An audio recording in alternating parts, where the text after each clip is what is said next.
जैसे जिसको संस्कार मिलते हैं उसी संस्कार के अनुरूप अभिव्यक्ति का तरीका उनका स्पष्ट होता है। और मुझे लगता है कि आरएसएस के प्रति जो भावना व्यक्त की है, जो भाव व्यक्त किया है, ये मुख्यमंत्री की ओछी मानसिकता का प्रतीक है।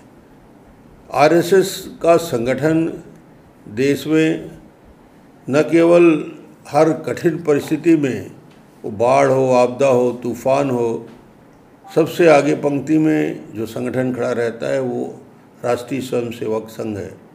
और शायद भूपेश जी को नहीं मालूम, 1962 में पंडित जवाहरलाल नेहरू ने आरएसएस को गणतंत्र दिवस की परेड में सम्मिलित होने का निमंत्रण दिया था। और वो भूमिका थी 1962 के भारत और चीन के युद्ध के समय जो भूमिका रही आरएसएस का।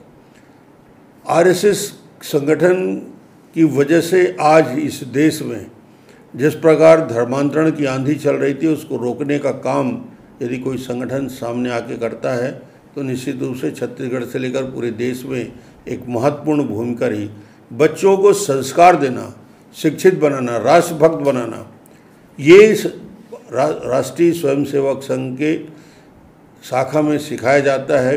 और देश के प्रति अटूट भक्ति, आज लाखों बच्चे सरस्वती शिशु मंदिर से निकलते हैं, संस्कारित होकर निकलते हैं और उनकी भूमिका रहती है। और वनवासी कल्याण आश्रम किस प्रकार इस पूरे देश में धर्मांतरण के खिलाफ एक पूरा का पूरा एक आंदोलन चला रहा है। और आज भूपेश जी की मानसिकता दिख गई, कितनी ऊंची मानसिकता है, कितना छोटा विचार है। और वो इस बात को कह रहे हैं कि कवर्धा की छोटी घटना और उस घटना को बड़ा किया जा रहा है।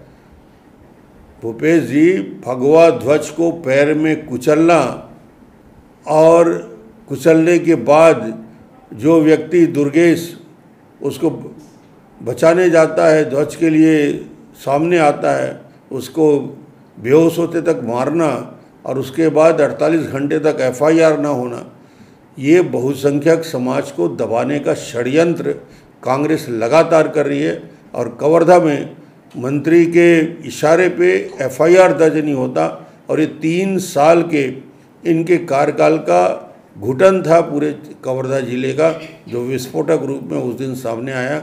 मगर उसके बाद भी हजारों की संख्या में लोग रहने के बाद भी ना कहीं कोई आगजनी किया, ना किसी को मारा, ना कोई घटना, सिर्फ और सिर्फ नारे लगाते रहे। ये अनुशासित संगठन है और जिसके बारे में एक छोटी मानसिकता लेकर वो व्यक्ति अपनी बात कर रहे हैं।